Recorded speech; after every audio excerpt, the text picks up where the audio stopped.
নমস্কার। আজকে আমরা জানব শ্রীমতী রাধারানীর জন্মাষ্টমী মাহাত্ম্য, ব্রত কথা এবং সময়সূচি সম্পর্কে। ভাদ্র মাসের শুক্ল তিথি তথা শ্রীকৃষ্ণের জন্মাষ্টমীর পরবর্তী তিথি হচ্ছে শ্রীমতী রাধারানীর জন্মাষ্টমী তিথি এবং ভাদ্র মাসের শুক্লপক্ষীয় এই তিথিকেই ধরা হয় শ্রীমতী রাধারানীর জন্মাষ্টমী বা জন্মতিথি।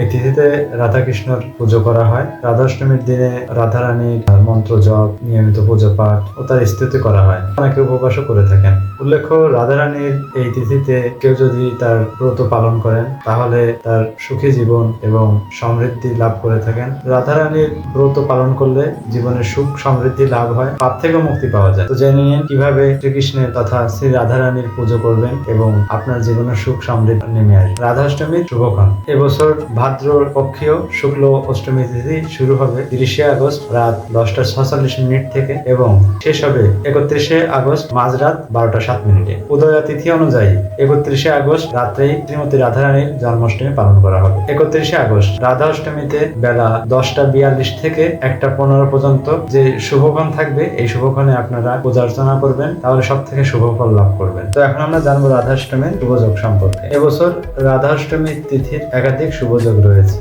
এই তিথিতে সূর্য এবং বুধ মিলিত হয়ে বুধাদিত্য তিথি তৈরি হবে। পাশাপাশি সিংহ রাশিতে সূর্য, বুধ, কেতু 3 তিথির যোগসূত্রে সিংহ রাশিও যোগফল লাভ করা যাবে। এখন আমরা জানবো রাধাষ্টমীর মাহাত্ম্য সম্পর্কে। এই তিথিতে রাধারানীর পুজো করলে তিনি খুশি হন এবং তার কৃপা লাভ করলে আমাদের মানসকামনা পূর্ণ হয়। এমনকি শ্রীকৃষ্ণকে প্রসন্ন করার জন্য আপনি শ্রী রাধারানীর পুজো করবেন। পৌরাণিক কাহিনী অনুযায়ী এই তিথিতে বৃষভানু এবং কীর্তির বাড়িতে জন্মগ্রহণ করেছিলেন শ্রীমতী রাধারানী। পুরাণ অনুযায়ী বায়ু দ্বারা কীর্তির গর্ভে শ্রীমতী রাধারানীকে স্থাপন করা হয়ে থাকে। তারপর ভাদ্র শুক্ল অষ্টমী তিথিতে শ্রীমতী রাধারানী প্রকট হন। পুষ্পের মাঝখান থেকে শ্রীমতী রাধারানীকে লাভ করেন বৃষভানু। প্রচলিত কাহিনী অনুযায়ী রুক্মিণী আসলে শ্রীমতী রাধারানীরই রূপ। তো আপনারা শ্রীমতী রাধারানীর জন্মতিথি তথা রাধাষ্টমী পালন করুন এবং শ্রীকৃষ্ণকে প্রসন্ন করার জন্য শ্রীমতী রাধারানীকে আপনারা পূজা অর্চনা করুন এবং তার ধ্যান জপ করুন। অবশ্যই ভগবান শ্রীকৃষ্ণ আপনার প্রতি প্রসন্ন হবেন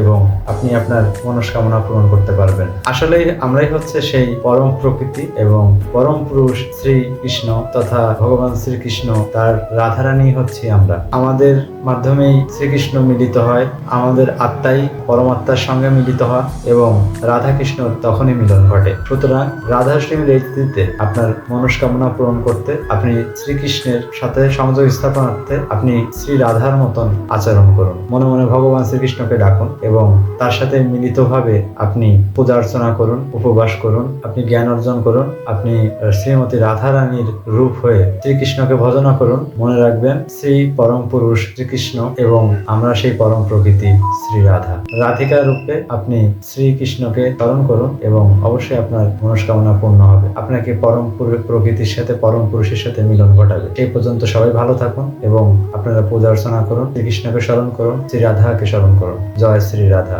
জয় শ্রী রাধা, জয় শ্রী রাধা। নমস্কার।